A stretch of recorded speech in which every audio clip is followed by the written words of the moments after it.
Hi, I'm Larry Castle here with Ken Brown for episode 31 of That's a Good Question. Why did the Capitol riot happen?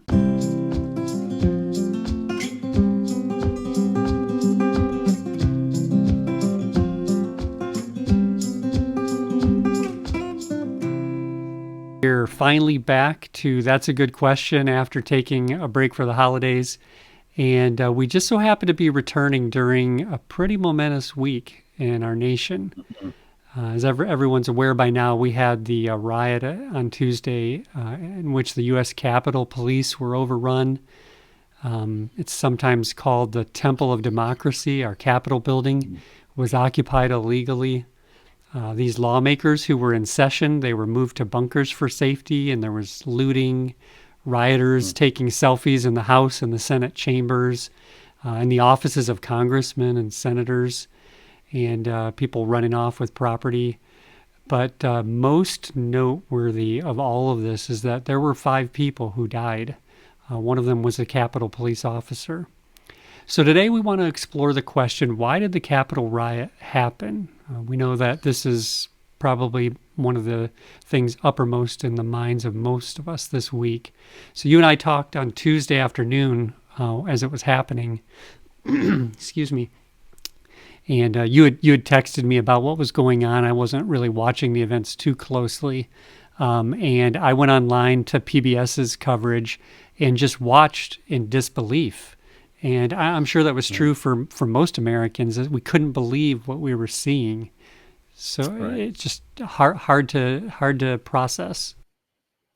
Absolutely. I was first just hearing it, not seeing it, because I was in my car and I was listening on my C-SPAN app. Believe it or not, there is such a thing, and I think I'm the only person in America who you're like the least techie person I know. But you found the C-SPAN app.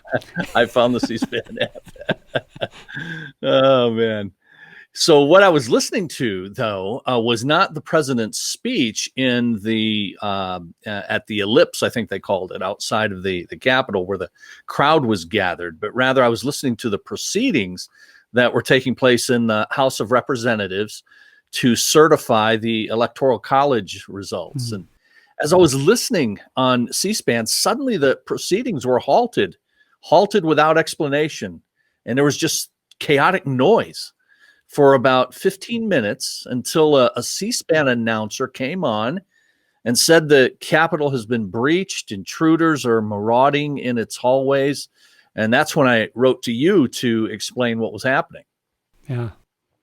Yeah, I just sat there in disbelief as I watched. When I tuned in, that was already in progress, and there was one of the PBS correspondents was in the hallway, kind of walking around, being evacuated. She was actually in the crowd of the congresspersons, and at one point there was yelling, and she had to duck behind a counter. It was just crazy seeing all that. How were you feeling as you watched this?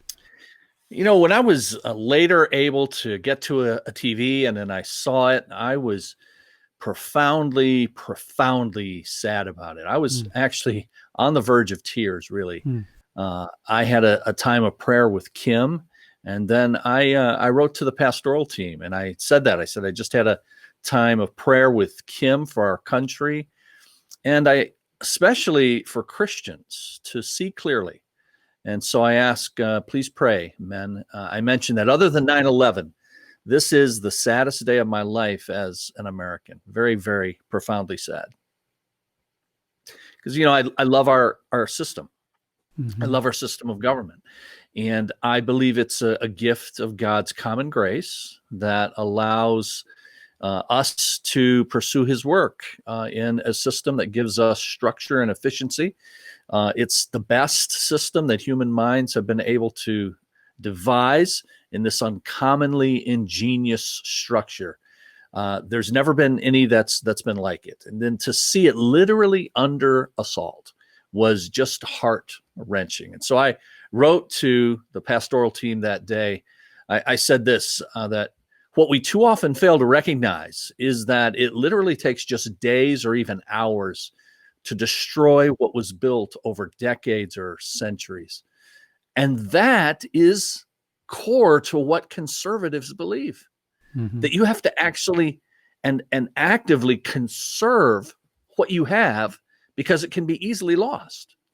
But we become complacent and we think we can continue to incite and flout norms and it's not going to happen. And then you see that on the screen and you realize, now it has, or at least thankfully it was arrested and stopped. But now you've got the real potential that it could happen. And America wasn't built in a day, but it can be destroyed in a matter of days. Yeah. I have similar feelings as an American.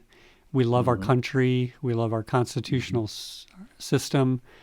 It really is. I mean, it's not a perfect system, but it's the best place on earth to live, I believe. I really do feel that way. But we also are followers of Christ. I've said more than one time as we go through the pandemic and all of the questions we've had to face through this time, that we're living for another country. We're not just American citizens, but foremost, we are citizens of God's kingdom of heaven. So what interest as Christians do we have in the events of this past week? How do these things matter to us as Christians, not just Americans? Yeah, having an orderly system of government really does aid us in our gospel mission. It's not indispensable to our mission because the gospel has and it will go forward no matter what government that we're under. But the Bible does say in 1 Timothy chapter 2 that we're to pray for all of those in authority, that we may live peaceful and quiet lives in all godliness and holiness. This is good and pleases God our Savior, who wants all people to be saved and to come to a knowledge of the truth. It's not just saying to pray for the salvation of those in authority, though, of course, we want to do that, but to pray for them in the governing capacity that they have in order for what they do to allow efficient progress of our mission. And that's why the part about living quiet and peaceable lives is there, that they'll do their work in such a way that we can do that. We can be free from harassment and persecution and carry out our gospel work. So it is important to us as Christians in whatever system of government we're under, that it be orderly and as safe as possible for us to carry on our work. Yeah, that's a good point. That's obviously a good point is what God's word says, but that is, it's important for us to understand. Sometimes I hear myself say those things and of course it's important. Yeah. I think God made a really good point right there. I'm sure he's glad to hear that from you. Yes. No, but I just, as I listen to you say that, I am impressed with the importance of us being reminded of that. So then as we try to answer the question today, why did the Capitol riots happen? I guess we should start by making sure everyone's clear about why the protesters were in D.C. on Wednesday to begin with. What were they protesting? Yeah, they were there. They were protesting what many believe is the stealing of an American presidential election. For 9 weeks since the election in November, really even before that, the president has been saying the election is going to be stolen. It's rigged. And then after the election, he's saying it was stolen. And then you have conservative media outlets amplifying those claims. People then have come to believe them. So they were there in Washington on Wednesday because that was the day that Congress counts and certifies the electoral votes from each state. Now, this is a formality. This is something that's given in the Constitution, so it has to be done. The Congress has to carry out this work, but it's a formality every 4 years. This is the first time in anyone's life that they've paid any attention to this procedure at all. And that's only because the president and others made claims that Congress can change the electoral vote. Now, here's the irony of that.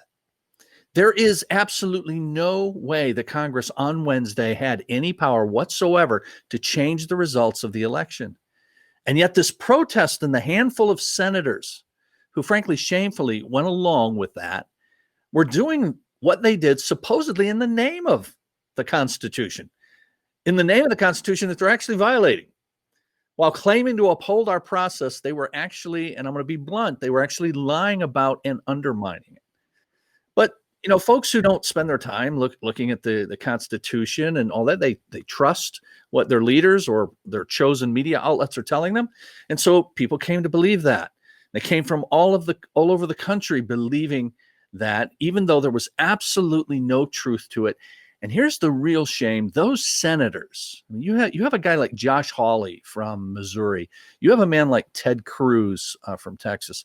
These are highly intelligent guys, highly educated guys, Ivy League schools.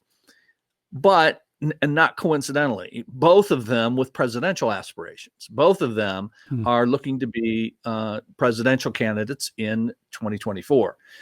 They know better. They knew that this could not happen, but they had just throngs of people, and the president had invited those throngs of people to come to DC to protest, to make sure that this so-called stolen election did not go through.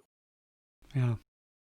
I'm thinking about the composition of the crowd in DC. Some of my interactions with people just discussing this immediately went to, maybe the people starting trouble weren't really in favor of what was happening there. Maybe they're just coming to make the people who were trying to make a statement look bad.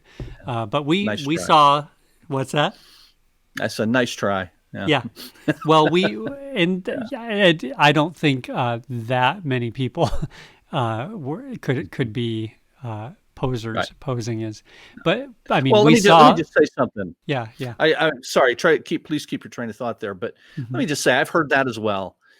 Look, if that's what happened, if you had a bunch of Antifa people and they were actually disguising themselves as MAGA people successfully and storming the building, the president didn't get the memo.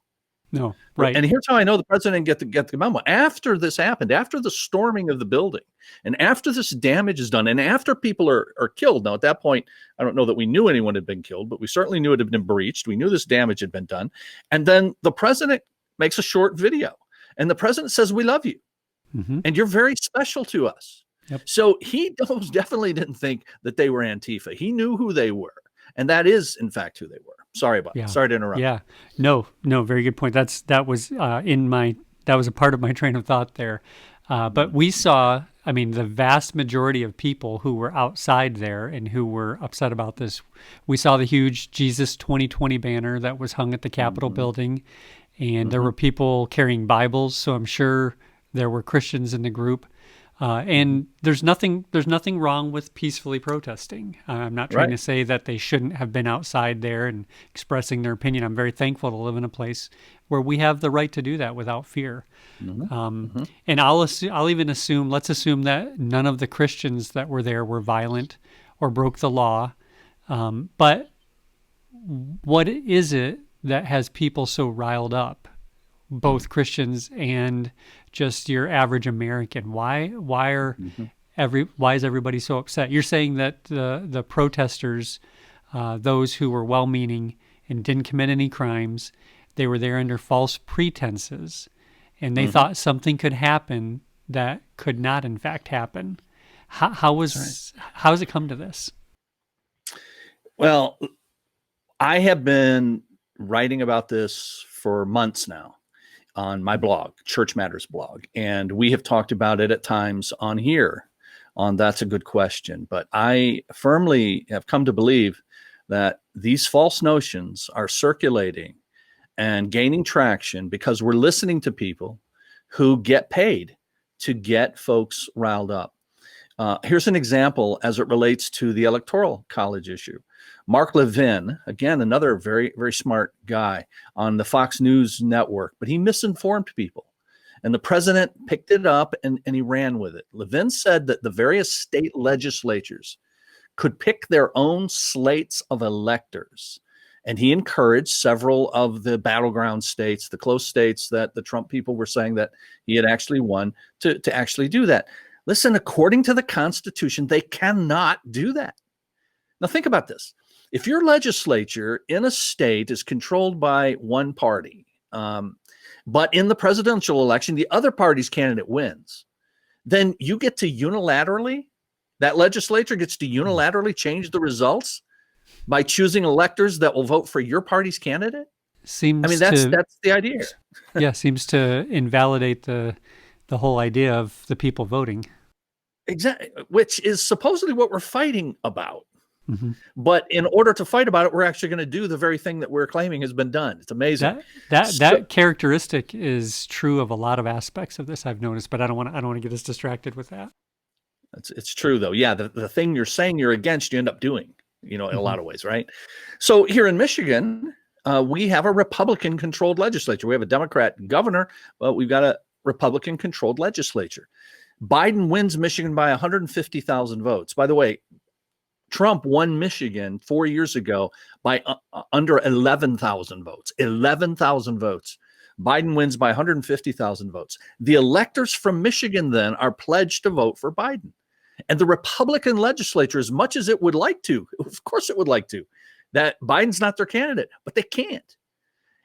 But President Trump summoned, really, the head of the Michigan House of Representatives, a man named Lee Chatfield, and a guy named Mike Shirkey, who heads up the Republican Senate in Lansing, Michigan. He summoned them to the White House a few weeks ago to ask them to change it. And thankfully, they told him they cannot, and they were not going to try, and they did not. And Hmm. so, as a result of that, the way it goes every 4 years is the Electoral College voted, and they voted on December the 14th, after all of the states had certified their elections through, frankly, painstaking processes over weeks with lots of checks and balances to it. This has been going on for a very long time. And let me add this: both parties know how this works. They're experts at this. So they know where to look for any issues that might arise, and they plan for that. And they have every opportunity to do that. They have opportunity to go to court, which, as we know, has happened over and over and over again. And the courts have ruled against these claims of widespread fraud and so on. So the Electoral College then meets finally on December the 14th. The election then was legally over at that point. Joe Biden has 306 electoral votes. President Trump had 232, 306 to 232, by just amazingly, the exact same number that we had in 2016, just the other way around. President Trump got 306 and Hillary Clinton got 232. And he claimed for years that this was an electoral landslide. And so that was switched. The next day, then, the leader of the Senate in Washington, Mitch McConnell, acknowledged that Biden and Harris were president-elect and vice president-elect. But President Trump persisted, and he mean tweeted McConnell for doing that, and then he moved on. I mean, that's what it is. It's a mean. And people have been scared to death. These politicians have been afraid for years of getting a mean tweet that's going to ruin their political career from President Trump. He did that to McConnell, and then he moved on to pressuring other states to somehow change the outcome. Just last Saturday, 1 week ago, there was released an hour-long audio of the president castigating over the phone the Georgia Secretary of State, a Republican Georgia Secretary of State who voted for the president, in a state with a Republican governor who was very much a Trump supporter. But this hour-long audio is the president castigating the Secretary of State for not jumping in and changing the results. Yeah. Listen to this. I heard the 3-minute cut of that. I think you might have shared that with me.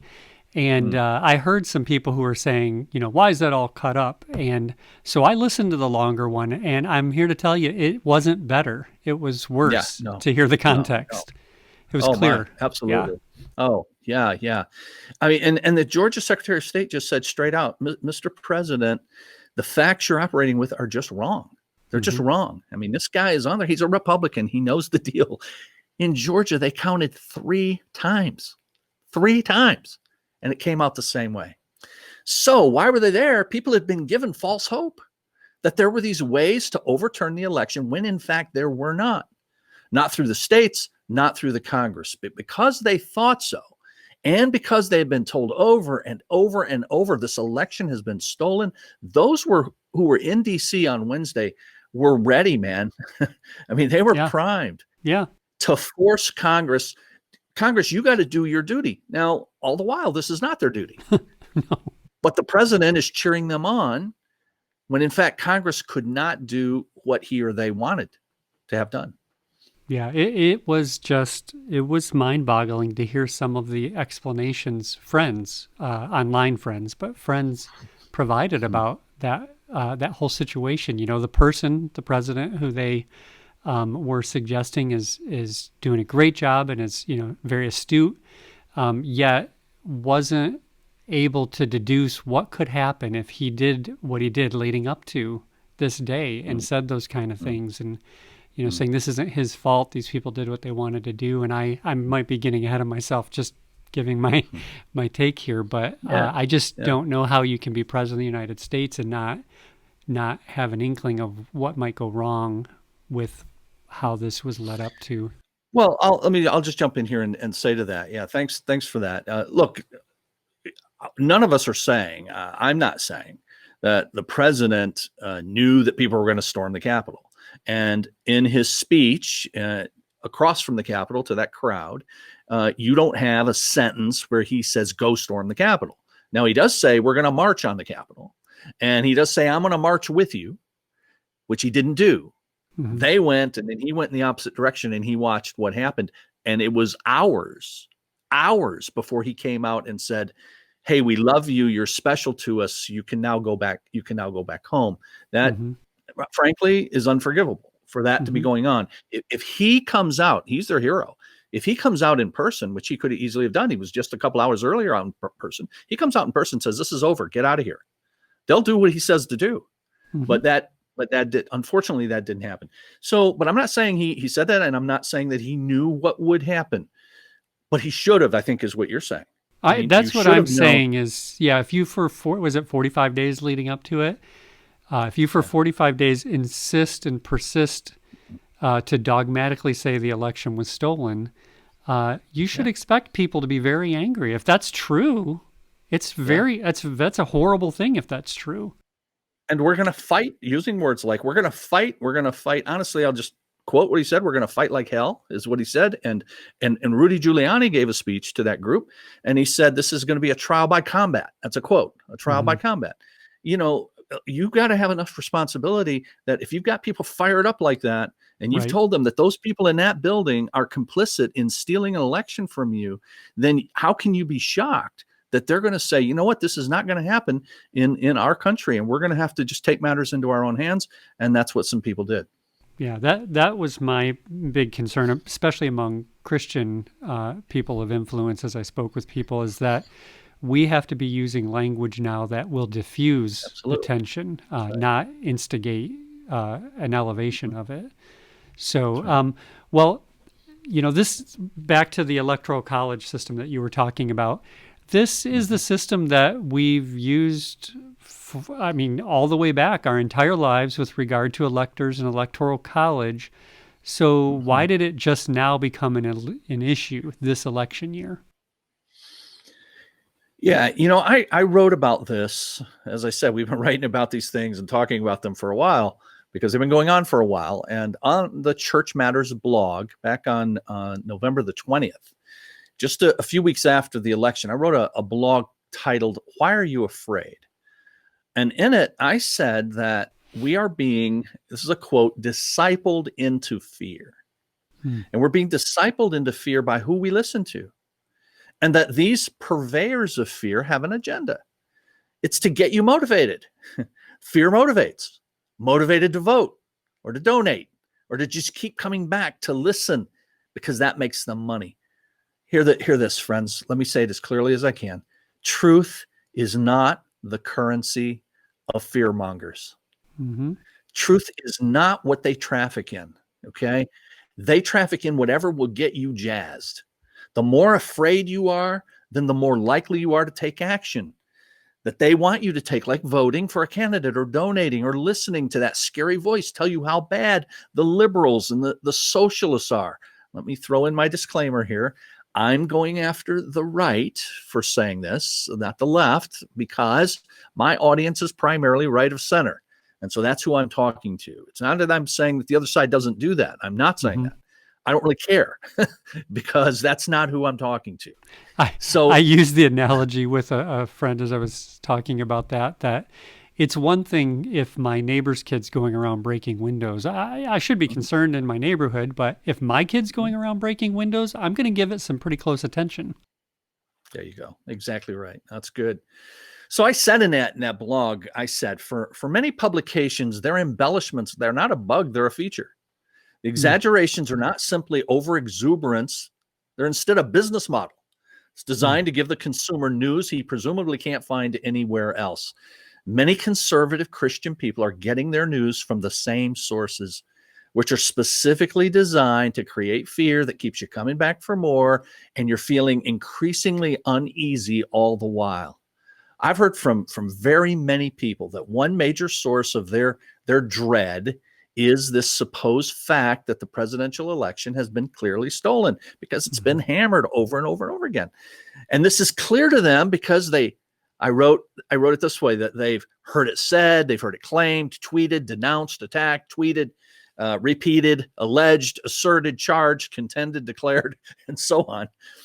Beyond that, then, we've got, oh, look at that video of wagons with suitcases. They're being wheeled into the election headquarters in Detroit, and there's paper on the windows, and there's affidavits from all of these people who swear that there were irregularities and software glitches that change votes from Trump to Biden. And on top of all of that, remember several weeks ago, there was this 2-hour press conference with the president's, what they called themselves was the elite strike force team. And Rudy Giuliani and other attorneys were up there saying that this fraudulent election was the work of China and Antifa and George Soros and Venezuela and Germany and Cuba and big tech and big cities and just plain citizens who were helping steal, the voting machine companies, a British baron. All of these were included in that. Everybody's in on it. Everybody is in on it. I'm sure I left somebody out.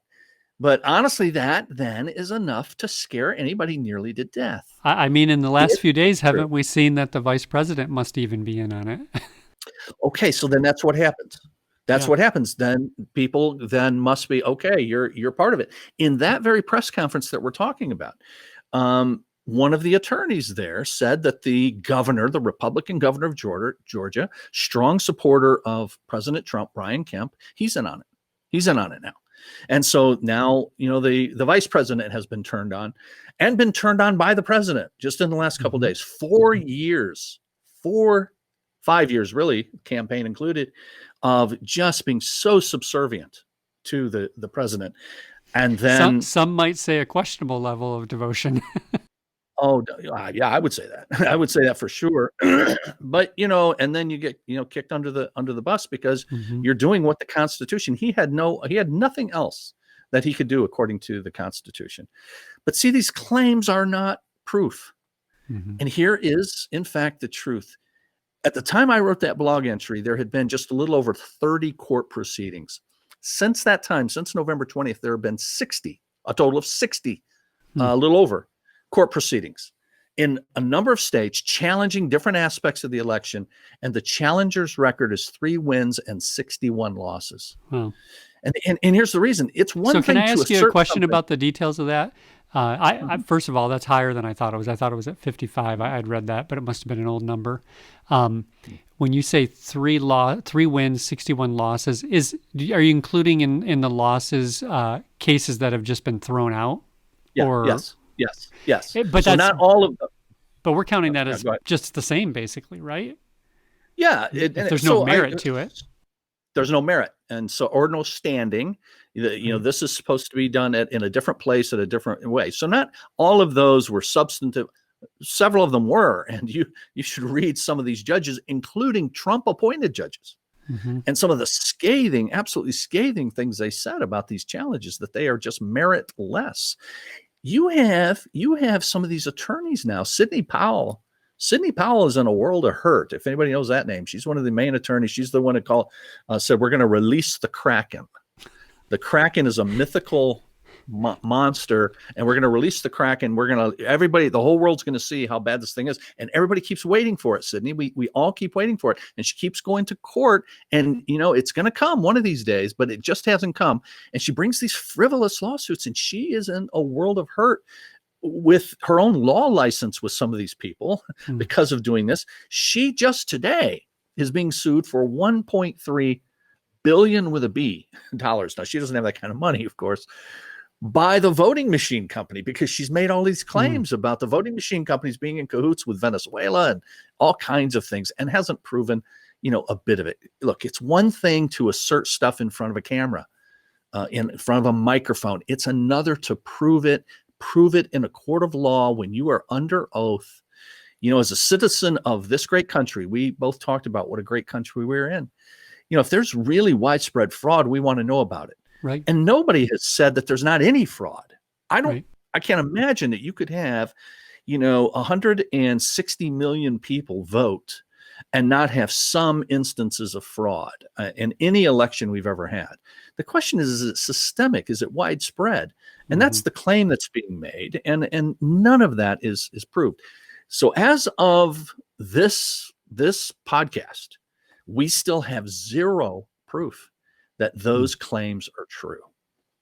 Yeah. So you say the claim is that it's systemic. I mean, the claim is that the president won by a landslide, and that it was overturned, that it was cheating was used to hide that fact. You mentioned that the court after court dismissed and ruled against the claims to fraud. And even if in court the attorneys don't make the claims that they do in front of the cameras and microphones, then why do so many, why are there so many people in D.C. to protest and to stop the steal, and many more who weren't there but who are sitting at home and wish they could be? Why is there such general distrust of the election? And if none of this has held up in court?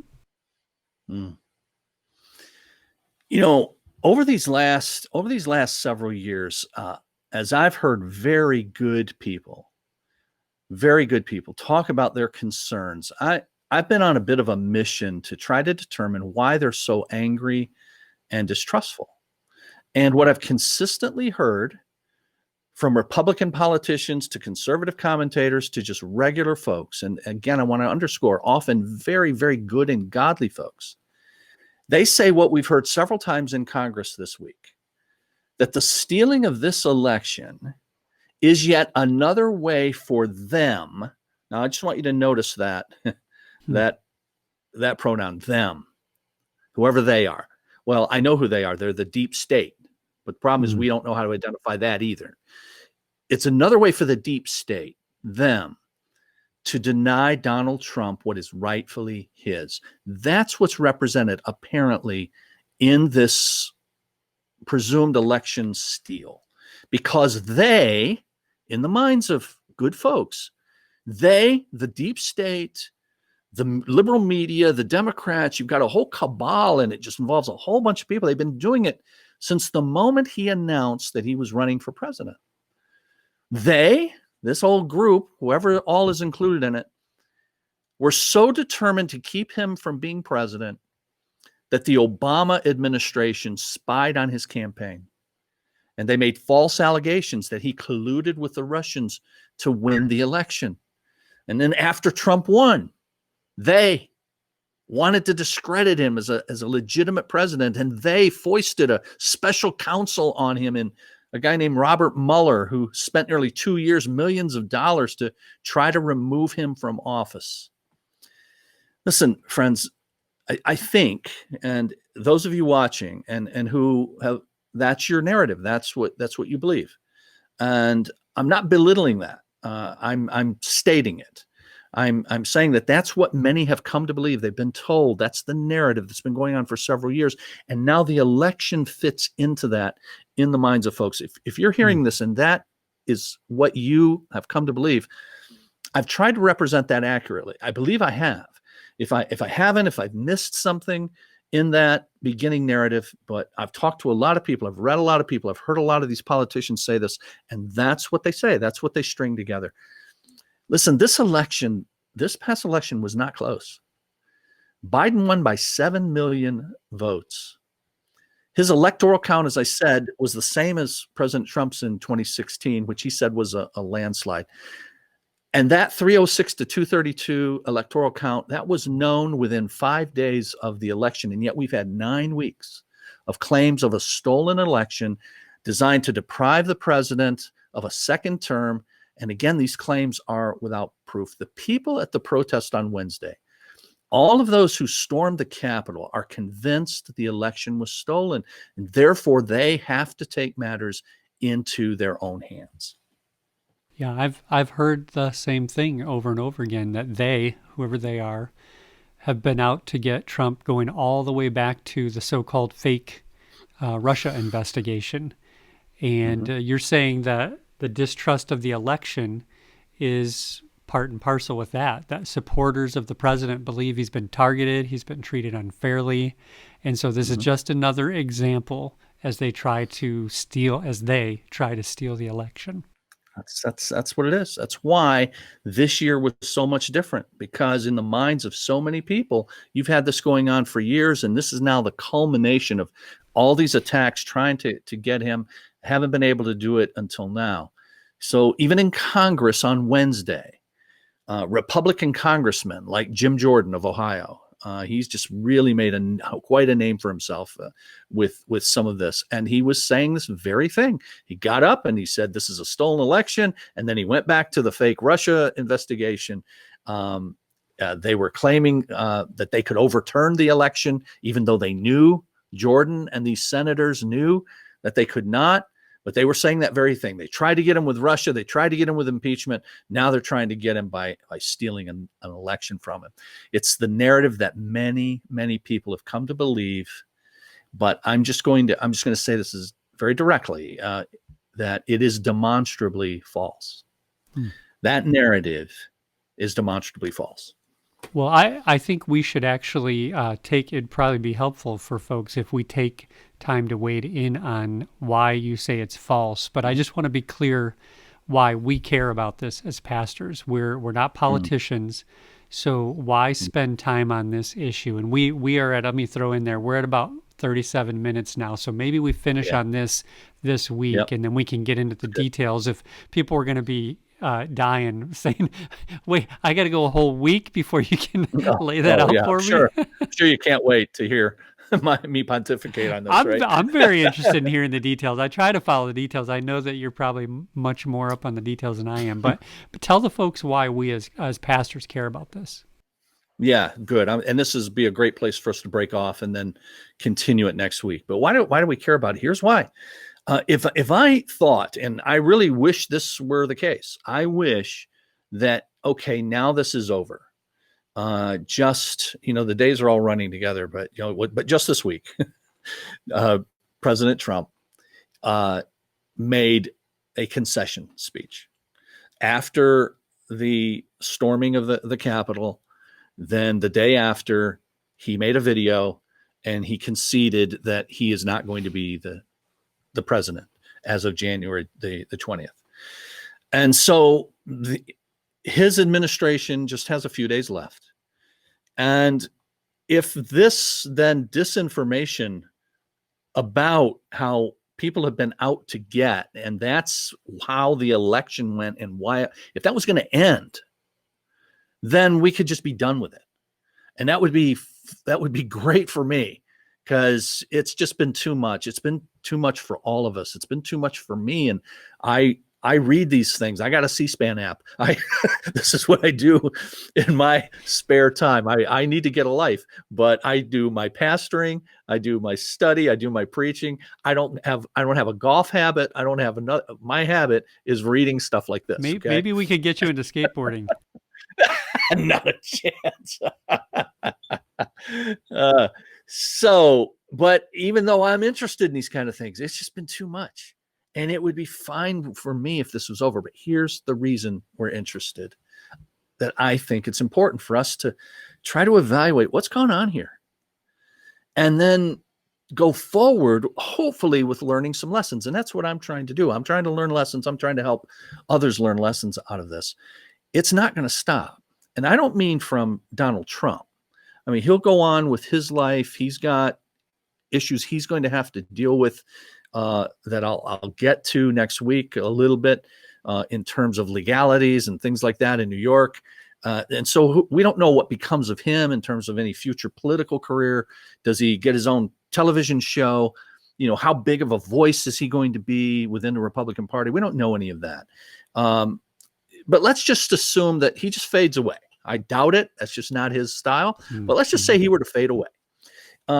You still are going to have other people pick up the mantle. You've still got the news outlets that have been peddling disinformation for a very long time. And it's just going to have a new hero, and it's just going to come in different forms. So that is the reason, because we need to learn now, if we at all can, how we can avoid getting pulled into that and being distracted by it and becoming fearful because of it. So I want to try to show, I think, how that has happened, how we got to where we did this past week, so that we can then go into the next few years and avoid getting into it again. That's good. All right. So you threw in enough of nice little teasers in there of what's coming next week too, that I think people will be very interested. And if some of these things gave you pause and caused you to think, what could he be planning to say that would change my mind about this or enlighten me about this? Take some time this week and look into the details. Read the actual statements made by judges. Look at the details. Take time off from sharing anything and just ingest some things. And maybe you can make it a game next week to see if you can guess what Pastor Ken's going to list. Doing your research. Nobody's going to do this. Nobody has time for that. No. They're going to come back and listen to us next week. Good for them. Yeah. Well, Pastor Ken, thanks. On topics especially like this, all of these topics, I appreciate the thought that you put in and the help that it is to me personally and to our congregation as they listen, and particularly on this timely issue with so much information, it's hard to follow a lot of times. So thank you. Thank you at home for watching. We appreciate you tuning in and joining us for all of these episodes. Just to make sure that you're aware of all that's going on with these, make sure you're following us on Facebook. We try to mention when we release something there. Make sure you like our Facebook page, and you'll learn about these as well as upcoming events. And then on YouTube, if you're watching, make sure you subscribe to our channel. That way you can find our content easy. Hit the notification bell, and that will even notify you when we publish new episodes or new sermons. So thank you all for watching. And for Pastor Ken and myself, we'll see you in the next episode. If you have a question you'd like us to consider, you can send that in to our email address, info@cbctrenton.com, or text it to us at 97000.